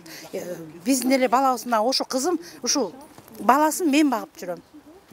Андан көрө Россиядан көрө ошо баласынын жанында жашаса жакшы болмок да. Ошо эмне дейм? Ошо тургузуп берсе жакшы болмок. Сиздер да быйыл кирип жашап калабыз деп ойлогонсузбу? Ооба, быйыл бүтмөк да. Быйыл бүтүп кирип жашап, ошо неберем кызым экөө жашап калат деп ойлодум да. Андай каяктагы ой? Мына даже эчтеке жок. Мынакей могу каркастар эле турат. Каркас деле жок экен го азыр. Нөлдөн эми чыгыптыр дейм. ошо 0дон чыгып подвал 0дон эле жаңы эле чыккан. Анысы да кыйшыктап эме кылып атышат го. Ошону дагы айткан киши жок болуп атат. Бузуш керек дейт, даже жарабайт дейт. Муну буза экен, буз башынан. Саламатсызбы? Көрүп турасыз, кебетеси кандай акыбалда турат. 2000-жылы мен Россиядан квартираларды сатып келип, булардан 6 квартира алгам, ошол жерденчи. 6 квартира. И однокомнатный наличка сатып алгам. Ошол мезгилде Эмил өзү отурчу. Анан наличка сатып алганымда ал айтты мага 2022 4-квартал квартал аласыз же депчи. Макул болуп мен 6 квартира бул жерден 2 квартира Рахат резиденс деп үй бар. Ошол жерден алгам 8 квартира. Ошону бир компаниядан албай, жок дегенде 6 үйдү алсаңыз 6 башка компаниядан албай элеңиз, жок дегенде бирөө бүтпөсө анан башкалары бүтүп. Мен бул убакка чейин ихластан алчумун да. Ихластан алып жүргөнүмө ушинтип ишенип калдым да, кирсем аябай ошо мезгилде Эмил өзү отурчу, директор болупчу. Аябай покупатель көп болчу, клиент толтура болчу. Анан ишенип мен наличка Россияда квартираларды сатып келип алып атам бу жердечи. 30 жылдык менетим да. Мен 18 жашымда Россияга кеткем, азыр 48-ге чыктым. И ушинтип алданып калдым да. Азыр эми мен же үйүм жок, же акчам жок. Россияда квартирам 2 эсе кымбаттап кетти. Акчасычы сатылган. Саткан акчама 2 эсе кымбаттады, кошулду. Сатканыңыздан кийин. Сатканымдан кийин. Азыр мен бул жерде эчтекем жок. Жок дегенде Россияда жанагы арендага берип деле андан акча таап турмаксызбы? Акча тапсам болмок. Же башка компаниядан наличка алсам деле болмок. Азыр мына яма, эчтеке жок. Кечегинде бияка келди бир балдарчы. Даже мынаны снос кылыш керек дейт. Вообще бул деле жарабайт дейт. Уже янер кыйшак дейт. Бул деле вообще 0 да. И андан башка бул Эмил деген аябай аферист бала экен да. Булар мени алдады. Ушунча наличка акча алып атасыз, акчаңыз бар экен, эже инвестиция кылбайсызбы дейт. Кандай кыласың десем, бирме-бир кошуп берем эже деди. Макул анда деп мен аяктан квартираларымды сатып акча болгонун таап, буларга мен $700,000 бердим. Инвестиция. $700,000. Тең-метем кошуп берем мен деп договору бүткөн. Жок уже. Же Эмил мага келбейт, же Мелиси келбейт. Да, үстүнө милицияга арыз жаздыңызбы? Арыз жаздым менчи. Арыз жазып, азыр Мелис ошо менин арызым менен азыр как раз отурат. СИЗОдочу. Договору Мелис менен болуп калган беле? Эмил дагы Мелис дагы бар болчу. Экөө болчу. Эмне үчүн Эмилди отургузган? Мелис азыр пока унчукпай турат. Мелиси. Эмил болсо мага адеп чалып, мен ак үйгө чакырып, встречин жазып бериңиз эже. Сиз деле энесиз, агам кыйналып атат, жүрөгү ооруйт, апам больницада жатат, мага встречин жазып бериңиз дейт. Мен акчамды бер, мен бүгүн берсең мен бүгүн жазып берем десем, акчам жок, эчтекем жок. Кандай кылат экен? Жөн эле жазып бериңиз, мен сизге өзүм колум менен сизге расписка жазып берем, мен кутулам. Если мен кутулбасам, анан мени каматасыз дейт. Ошентип айлам кетип калды менчи. 1 жылдык, 2 жылдан бери мен аябай жашоом 180 градуска бурулуп кетти да. Россиям деле калды, бул жеринден калып, ушу болгон 30 жылда чогулткан менетим ушулар жеп койду да. Мен жазбаган жерим калбады. Бүт Садыр Жапаровго жаздым, Ташиевке жаздым, бүт генеральный прокуратурага жаздым. Ошого Ыдырыс мырза мага атайын келдим азыр сизгечи, мага жардам берип, мага чечип бериңиз. Мага эмес баарыбызгачы. Мен кантип чечпек эле, мен түрмөнүн күлүчү менде эмес дегендей. Мен Ташиев эмесмин, жана Зулушев эмесмин дегендей. Эми биз аларды шайлаганбыз да. Биз шайлаганбыз, ал неме президенттерден туура жагына чечип бериш керек да бизгечи. Мындай аферисттерди ак үйдөн жок кылыш керек немеденчи, депутаттыктан алсын мандатын. И жооп берсин бизгечи.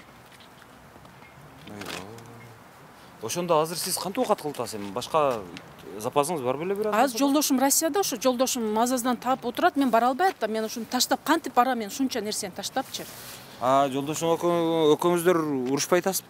Эми урушабыз, эми биз ал жолдошум 50дөн ашып калды. Эми түшүнүктүү, эми жаш семья эмеспиз. Жок, ал жагы бар. Эми ушундайда жанагы сен аянган ошо компанияга жолуктук. Ошо сени укканмын, ошон үчүн ошого бергенбиз, башкага берсек болмок, мен башканы айткам дегендей сөздөр болуп атса керек. Болуп атат, ооба. Болуп атат. Ошо акыбалыбыз азыр ушундай оор. $700,000. Ошол $700,000 башка 6 квартиранын акчасы ал башкабы же барды? Башка. То есть азыр $700,000 башка дагы ошо 8 квартирага өзүнчө акча бергенсиз. Жалпы суммасы канча болуп эсептелет ушунун? Квартира өзү эсептелген эмес, мен наличка алгам, точносын билбейм. Ошондо наличка канча бергенсиз квартирада? 100 000 доллардан жогору. 8 квартира 100 000ден жогору, 150 000 долларга барып калышы мүмкүн, билбейм. Сизде эмелер болсо керек? Чектери бар. Кошуп көргөн эмесмин да. Жалпы алганда жок эле дегенде 1 миллионго жакында барат экен да, анда, э?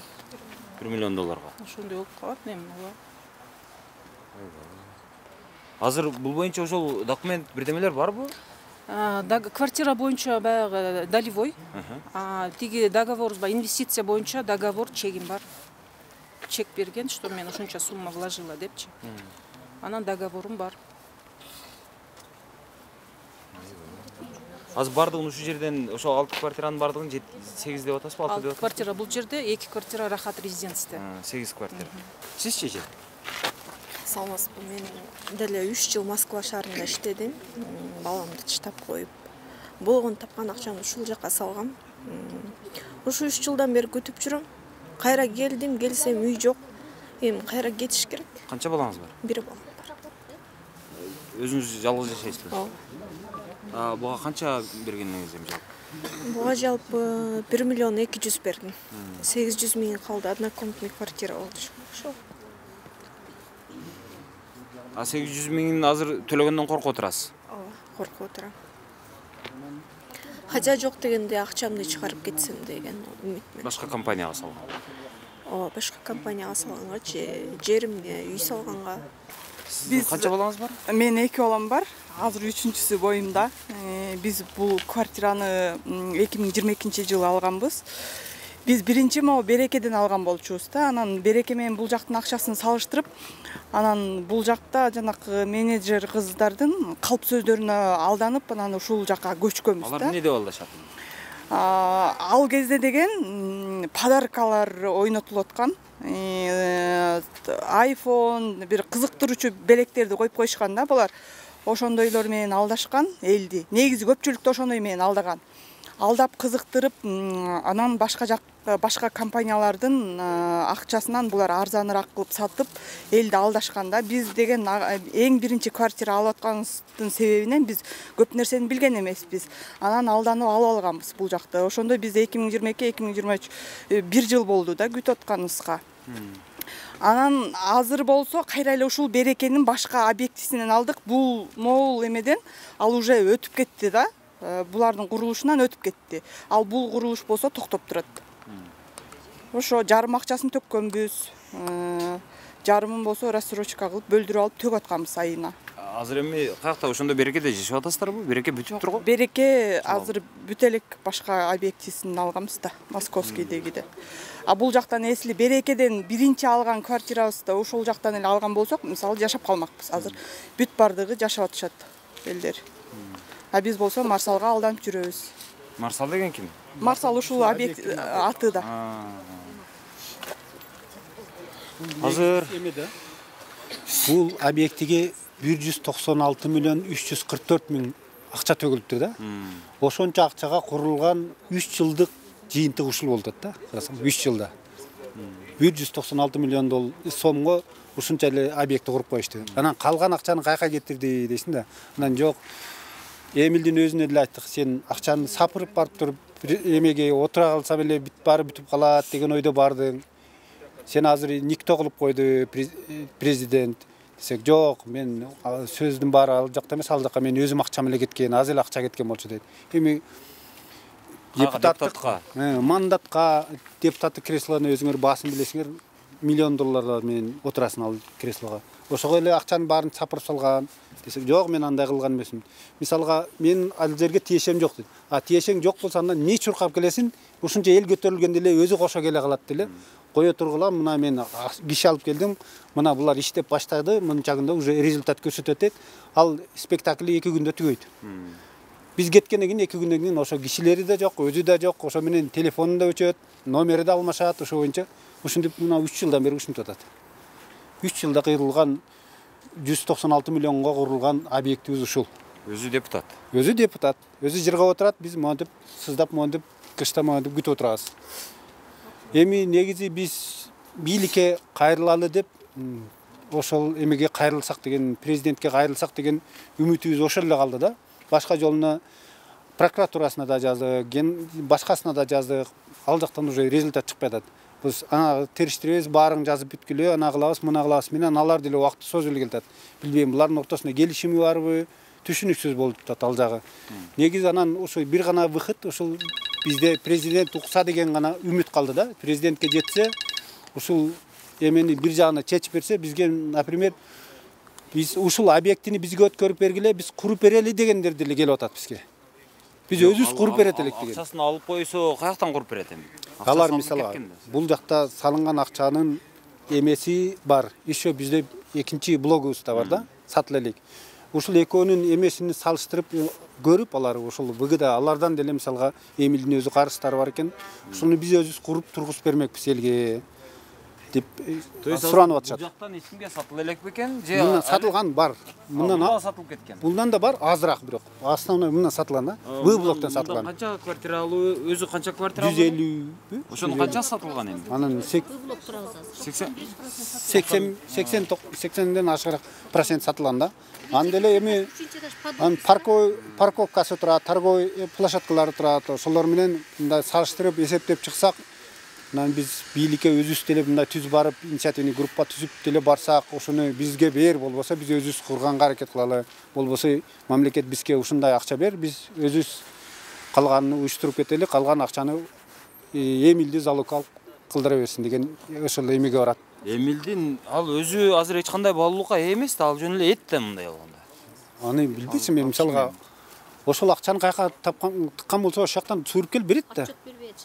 Бизге отчет бербейт мисалга. Мисалга ошол жогору жак менен сүйлөшүп алгансып, булай жөн эле адамдарды көңүлгө да албайт да. Мисалга эл ызылдап чыкканда гана козголот да. Ушул жогору жакка жетип калбасын дейби, эмне кыялда чуркап келе калат. Токтотуп туруңуз, кармап туруңуз, мен мынча күндө эле результат көрсөтөм. Анан элди басаңдатып койсоң эле кайра жоголуп кетет. Улам жоголгон сайын телефон өзгөрөт. Анан өзүнүн былыгы болбосо, өзүнүн аралаштыгы болбосо, эмне анан телефон алмашат. Мен анан барсаң эле мен тиешем жок, муну тигин сыгылды, муну тигин сыгылды дейли. А сиздердеги маалымат боюнча, бул жагындагы квартиралардан канча пайызы сатылып кеткен? Бул жагындагы квартиралардан максимум 20%, 20%ке да жетпейт. Тигинин 70-80% кетип калган. Анан ушунун экөөнүн пайдасы жок, мындай кылып куруп кетсе, чыгарса өзүнүн ордуна өзүн тургузса болот да. Анан бул негизи эле анан ошону бизге өткөрүп берсек макул дейт. Анан ошончо эле өзүн карматпайт, куйругун карматпайт, жок болуп кетет. Кууп барсаң жок, жумушуна да келбейт экен. Офис болсо уже бүгүндөн кечеден баштап жабылды. Бүгүн барсак уже кытайлар офистин ордуна уже кытайлар кирип алышыптыр. Алар уже неге калган билбейм, аларга офис кылып атышыптыр. Мен үйдө алганда договор түзгөнбүз да. Договордо 2023-жылдын 2-кварталында квартираны аласың деп койгонбуз, келишкенбиз. Акчаны 2023 декабрына чейин төлөп бүтөбүз, 2024кө чейин бүтүргүлө деген да. Ошол договор менен келат, өздөрү токтот деген кезде биз токтотуп калдык, төлөбөй былтыр майдан баштап. Ошол уадасына эмнеч керек дейм, мисалы 2-квартал болбосун, жылдын акырына чейин деди, кийин бир барганыбызда, ошону бүтүрүп бериш керек эле. Эми азыр бизге салып берсин, кандай болбосун, биз ошону талап кылат элек. Ушу жерибизге үйдү салып берсин бардыгыбызга. Бул акчаңды чыгарып тигүүрдө өсөм, үй салып берсин. Уада берип ушу 3 жыл алды. Анда бери материалдар канча кымбаттады азыр. Бардык берсе кымбаттады, нан кымбаттап атпайбы даже. Ошон үчүн туруп берсин. Азыр мен өзүмдүн оюмда мындай да, азыр Эмилди камап койгон менен маселе билбейм.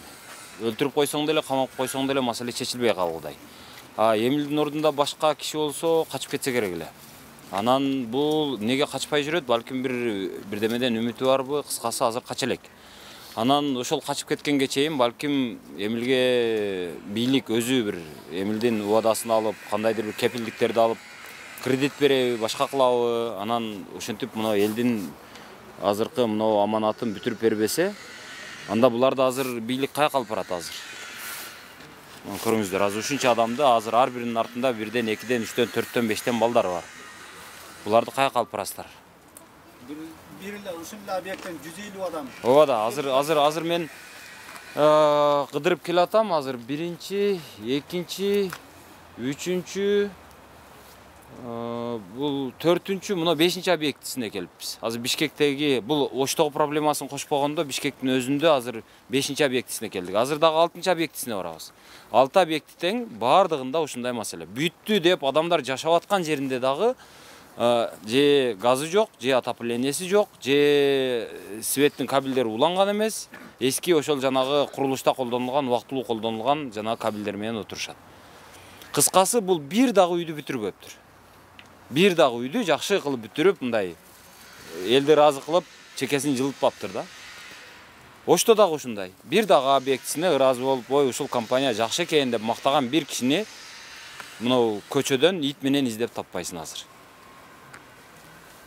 Ошол. Анан ушул компания кантип мынчалык иши жүрүшүп, ушунча адамды алдап, ушунча адамдын ишенимине кирип, ушунча адамдан ушунча акчаны сууруп чыга алганына таң каласың. Бул эми бул алдамчылыктын дагы бир өтө чоң бир чеберчилигинин деңгээлине жеткен адам окшойт деп каласың да. Үй алганда өтө эле дуулдабаган, өтө эле шуулдабаган, депутаттыкка жулунбаган, өтө кызыл батоңот болбогон, өтө деле көзгө жакын эмесирээк эле компанияларды тандасаңыздар жакшы болот окшойт деп калдым. Азыр мындан караңыздар. Эмаком дуулдаган, шуулдаган, анан азыр эми мындан караңыздар. Азыр мына ушунча арматуралар, мына тонна арматуралар азыр үстүдө жабылган эмес, заң басып бүтүптүр. Эртең муну колдонууга да жарабайт. Муну колдоном десе, ар бирин жууп, заңын кетирип, анан кийин гана колдонсо балким болот. Эми аны ким мунун заңын жууп, ким муну арчып тазалап отурат, Кудай билет. Дээрлик азыр курулушу ушинтип турат. Эрте мененден бери ушул Бишкекти чарк айланып 4 тарабына кыдырып жүрөм. Бишкектин бардык жеринде ушу Эмакомдун курулуштары бар экен. Дээрлик бардык районунда. Эртеден бери ушул 5 объектисине бардым, мынау 6-чысы. Бул 6-чысы ушул Кийизбаева 24 дарегинде жайгашыптыр. Бул азыр мынау жагынан карасаңыз 10 этаж курулуптур, наркы жагы 10 этажга жете элек окшойт. Кыскасы бул дагы токтоп калыптыр. Анан мен азыр мынтип ойлоп атам да ушул Эмил Жусуповду. Эмил Жусупов баягы кашык менен азаздан оозго батышынча алып жейт го адам. А бул бардыгын бир салган экен, ушу какап калыптыр да. Анткени бардык жер бир объектин бүтүрбөй туруп, башкасына өтүп, бирин бүтүрбөй туруп, башкасына өтө бериптир. Азыр бардык объектисинде маселе бар. Биринде дагы толук бүткөн, жакшына, ой рахмат, ушу жерден үй алып, чекебиз жылып, чекебиз тердеп мынантип отурабыз деген бир адамды жолуктурган жокмун. Азыр жалпысынан алганда ушул 1000дей адам, 1000дей үй бүлө боло турган болсо, жалпы салган квартиралар Бишкек шаарында гана, бул Ошту кошпогондо. Ошол 1000дей үй бүлөнүн тагдыры азыр ушул Эмакомго байланып турат. Бардыгы арсар, бардыгы чала, бардыгында маселе бар. Биринде газы жок, жанагы жылуулугу жок. Бул эң жакшылары. А кээ бирлеринде мынантип али бүт элек эч нерсе жок. Курулуш мынантип бир чала була турган боюнча турат.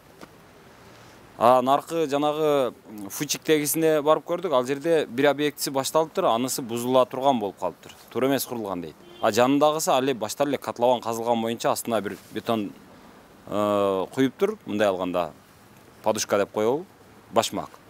Ошонусу гана болуптур. Башка эч нерсе жок. Кыскасы билбейм, Эмил Жусупов муну кандай кылат? Азыр ушинтип жатып депутат болушунун эмне кереги бар эле? Дагы эле сурайм ушинтип. Азыр мына жакта бир сиз ушул жерден үй алгансыз. Мен ушул жерден 2021-жылдын март айында алганмын. Канча төлөдүңүз? Келишимдин негизинде биринчи баштапкы төлөмү 400 000 сом болгон. Андан кийин ар ай сайын 50 000 сомдон 100 000 сом, 150 000 сомдун тегерегинде төлөнүп келген ар ай сайын. Жалпысы? Жалпысы 2 миллион акча төлөнгөн. Канча комнатага? 2 бөлмө, жалпы аянты 66,5 квадрат метр. Ушунун аркы блогунан 9-этаждан алганмын. Акыркы төлөм 2023-жылдын февраль айында болгон. Өзү негизи биздин келишимдин негизинде Эмаком компаниясы бизге 2022-жылдын декабрь айында күлүштү бериш керек болчу. Мондай кылып күлүштү колубузга тапшырыш керек болчу. Булар андай кылган жок. Там эпидемия коронавирус тияк бияк дешип. Бул жерде жашап атканыңызга жок эле дегенде 6 ай болуш керек экен. 6 ай жок эле дегенде ошондой болуш керек болчу өзү негизи. Бирок тилекке каршы андай болгон жок. Бул объект 2022 жылдын октябрь айынан эле токтогон. Ошол боюнча объект курулуш кайра 2023 жылдын июль август айларынан акырындык менен кайра ишке кирди. Бирок азыркы кезде мен көптөн бери келе элем берге. Кароолчунун айтканына караганда 1 ай 1,5 айдан ашыптыр, эч ким жок. Даже басып келген адам жок деп эле айтып атат. Ал бир даже бул кароолчу деле 3 айлык айлыгын алган жокмун деп силердин көзүңөрчө айтып отурат. Анан буда деле эмес. Мен айта турган биздин маселе именно мына менин маселем биздики 9-этаждан, аркы блоктон 9-этаждан. Азыркы кезде 9-этаж жок ал жердечи. Менин үйүмнү булар 2023 жылдын август айында кандайдыр бир себептер менен сатып жиберишкен. Мындайча айтканда двойник. Бир квартирада азыркы кезде 2 үй бүлө болуп калып атабыз. Ал сатып алган баланын дагы дарегин таптым. Ал бала да Москвада иштейт экен. Ал бала менен деле телефон аркылуу байланыштым. Ал өзү шок акыбалда турат. Бул кандайча мындай болуп калды деп. Ал да акчасын төлөп койгон. Ал 2 машина бергенмен деп айтып атат. Мындайча айтканда акчасын төлөгөн. Акыркы төлөмүн даже наличка акча төлөп тур. Мына жаңа келген директорго наличка бергенмин. То есть ал толук төлөп бүтүптүр да. Ал жөнүндө менин маалыматым жок. Канча акча ал төлөгөн, толук төлөгөнбү, толук төлөгөн эмеспи, анысын точно айта албайм. Бирок ал мага айтты, 2 машина бергенмин. Где-то 17-18 миң долларга балап деди, ушундай деп. Андан сырткары наличка акча бергенмин. Могу азыркы жаңа келген Шаралы деген директорго бергенмин. Бергендигин ал тастыктады. Телефондон конференция кылып Москвада туруп, Шаралы алганын ырастады. Ооба, алганым анык, акча бергени туура, чын. Батириңизди сатып бериптир. Сизге убада кылынган баягы номерлар айтылат да, ошол номердагы батирди башкага сатыптыр. А сизди каяка жылдырат? Сизге каяктан үй алып берет? Эми мага мен жылбайм биринчиден, экинчиден мен буларга 2023 жылдын апрель айынан баштап Жусуповдордун аркасынан эле жүрөм. Мындайча айтканда 8 айдын жүзү болуп атат. 8 айдан бери мен ушул кылган ишим Мемакомго бармай, келмей, Жусуповдордун чоң Жусупов эмес Мелис Рамединович деген Оштогу депутат да, ал депутат болуп шаар кеңеште депутат болуп турган мурда. Ал киши менен мен май айында жолукканмын. Экөөбүз мондай лично встреча болгон. Ал айткан, мен сиздин акчаңызды Жалал-Абадта жерим бар, жеримди сатып алып келип берем, мага 20 күн убакыт бериңиз деди. Макул деп 20 күн убакыт бердим, чалган жокмун. 20 күндөн кийин чалсам эртең болот, бүрсү күнү болот деп алдап ошол боюнча телефонун өчүрдү да жок болуп кетти. Андан кийин иниси менен байланыштым, Эмил менен. Эмил айткан, байкем келет, берет, Мелис байкем келип сизге берет, кыжалат болбоңуз. Ошондон бери ушул бир эле сөздөр. Даже мен азыр кандай сөз менен жеткиликтүү кылып көрөрмандарга түшүнүктүү болуп айта алам. Орусча айтканда завтраками кормит каждый день. Бир эле нерсени эле айта берет. Мен акырында айттым, силер ушул бир эле нерсени өзүңөр айтып атып, мындай жүрөгүңөрдүн бир жери тыз дебей, бардык нерсенин чеги болот. Ал сизден качпайбы? Ал ушул малга чейин анын үйүнө канча көп жолу бардым. Мен Кайсы үйүнө? Нокаттагы, Эмилдин Нокаттагы ата-энесинин үйүнө бардым, айлам кеткенде, потому что Эмил связга чыкпайт. Ал өзүнүн телефонун өчүрүп коет. Байланыш, Эмил менен байланышыш бул невозможно эле нерсе. Аны бу Мемакомдон үй алган кардарлардын баары эле тастыктап берет.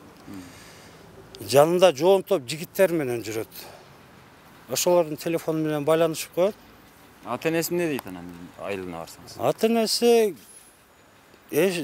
кармал жолго алган жокпуз. Бизге андай мүмкүнчүлүк болбоду. Кошуналардын айтуусуна караганда атасы Апасы больницада да ооруп атат деп. Анан эми апасы ооруп атат экен деп адамгерчиликтүү адамча жол менен эле чечели тополоң кылгандан пайдасы болбойт да, тем более апасы ооруп атса. Акча табылат деп анан келдик кайра, бардык, келдик. Bunun баары затраты, убакыт, акча, азыр өзүңөр көрүп билип атасыздар. Баскан турганыңдын баары акча. 8 айдан бери биз менен баскан таманым тешилди. 8 айдан бери. Үйдү булар сатып берип атпайбы? Август айында. Жок, өзүнүн үйүн. Өзүнүн үйү Медероводо. Ал мен Эмилдин өзүнүн үйүнө бир нече жолу бардым, бир нече жолу. Бирок жолугушуу мүмкүн болгон жок. Ак үйгөчү? Ак үйгө бүгүн Эмил өзү чалды. Бүгүн мисалы эртең менен болгондо саат 11-12-лерде Эмил жардамчысы аркылуу байланышты, келиңиз сүйлөшөлү. Барып 1-2 саат күтүп отуруп, анан Эмилге байланышканга мүмкүнчүлүк болду. Ак үйгө кирип, Эмилдин кабинетинде Эмил менен байланышты. Эмилге байланышсам Эмил, мен сиздин ишиңизди как депутат катары карап бере алам дегендей, жанагындай мен ал компанияны учредитель эмесмин, туугандарым өткөрүп бергенмин деп Эмил буга чейин дагы Эмил мырза ушундай кайрылуу чыгарган жай айларында. Instagram баракчасында, Facebook баракчаларында өзүнүн кардарларында ошондой эме жарыялаганда мен жоопкерчилик менде эмес деп. Жоопкерчиликти өзүнөн жоопкерчиликти алыстаткысы келген. Бул деген сөз сиз билесизби дырыс, мындан бир нече жыл мурун Азаттыктын кайсы бир берүүсүндө Камчыбек Кыдыршаевич менен Сарпашев деген мырза болгон демеден. Сарбашев. Токтогулдан. Сарпашев. Градиенттин владелец. Жана берүү бүткөндөн кийинки бир какой-то минутта чагылдырылып калган, ал интернет баракчаларында жүрөт, YouTube'да. Айтып атпайбы, Сарбашевтан Градиент сеники да десе, Градиентти мен 99-жылы бийликке келгенде туугандарыма өткөрүп берип койгонмун деп. Анда Кыдыршаевич айтып атат, Камчыбек Кыдыршаевич. Градиентти 1000-жылы өткөрүп берсең да, сеники да бул эл көрүп билип турбайбы? Ошол эпизоддо Томас меники эмес, бирок меники дейин деп. Томаста мен учредитель эмесмин, бирок любой сураса Томас меники деп смело айта алам деп. Мынау жигитчилик.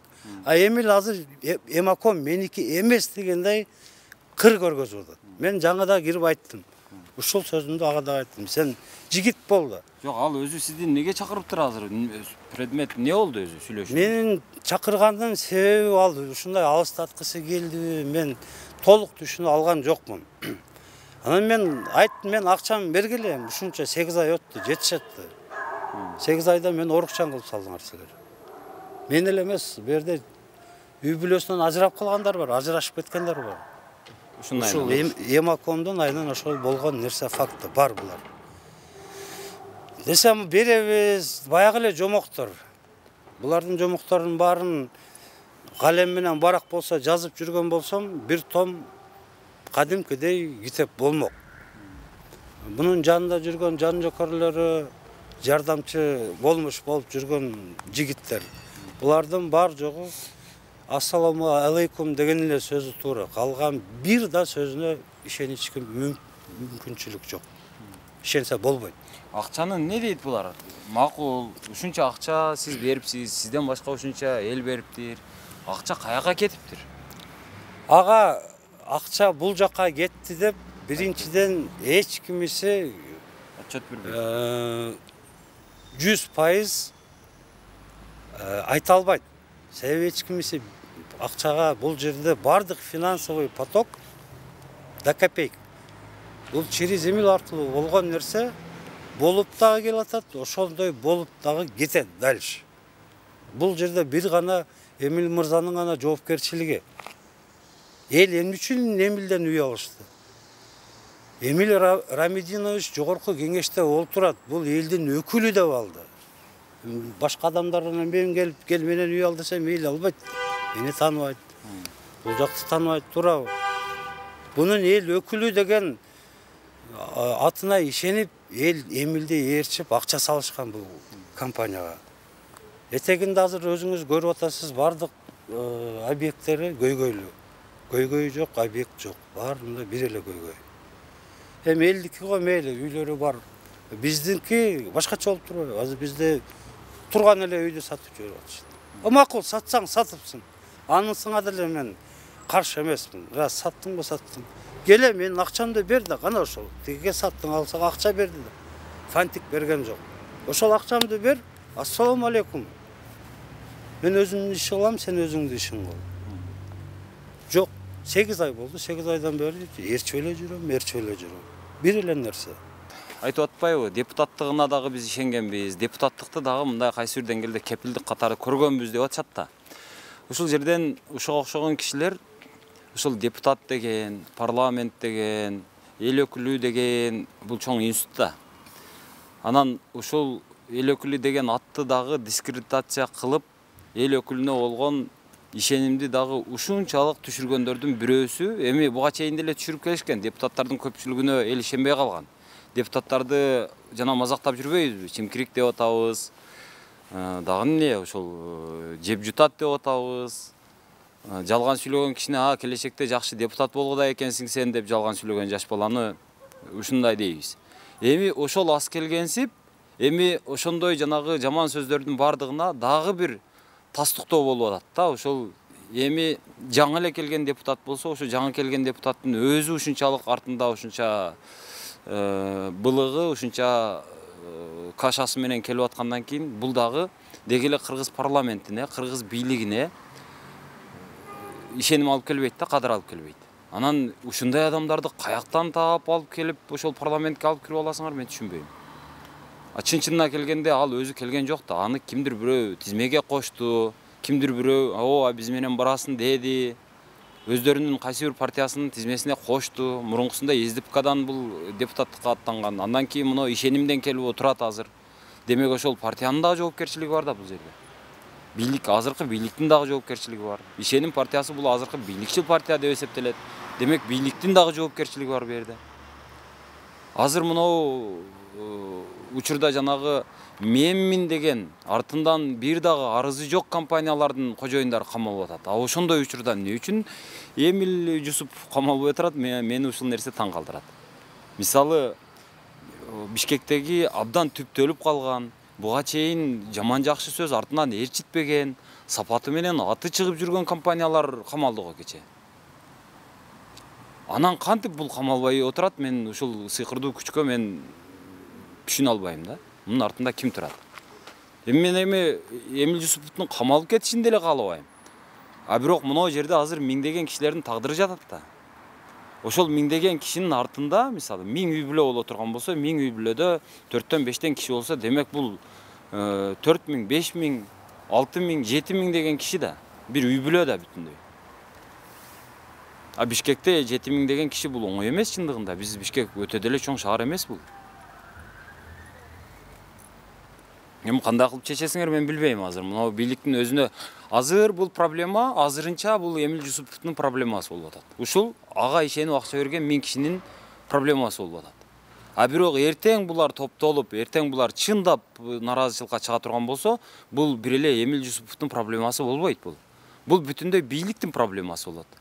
Бийлик ага чейин алдын алып, азыр мына маселени билбейм кандайдыр бир жол менен чечиш керек эле. Чечиш керек, азыр деле кеч эмес өзү. Мен оюмча. Азыр мындан караңыздар, мына жакта курулуш каражаттарын караңыздар. Курулуш материалдары мынантип ачык асмандын астында жатат. Мына арматурлар заңдап атат. Буларды эртең колдонууга болбойт деп чыгат экспертиза. Муну жууп колдонуш керек. Муну ким жуат эртең мен билбейм. Булардын үстүн жаап койгон дагы киши жок. Мындай алганда бул жердеги курулуш бир эле бул жердеги эмес. Бардык жердеги курулуш объектилери бардыгы колдон түшкөн. Бардыгын жөн гана талага баягы орусча самотёкко таштап койгон. Кандай болсо ошондой болот. Эми Кудайдын айтканы болот да дегендейге таштап койгон. Жоопкерчиликти алган киши жок. Бардык жерде же кароолу жаңы келген, же кароолу айлыгымда элекмин деп отурган бирөө. Жок дегенде ушу кароолдун дагы ишенимин сактап кала алган эмес булар. Элдин ишенимин мындай коюп туралы. Кароолдун ушул жерде иштеп аткан кароолдун. Кайсы жерге барсаң кароолу 3 айдан бери айлык алып элекмин, 2 айдан бери айлык алып элекмин деп отурат. Болгону 12 000 сом акча.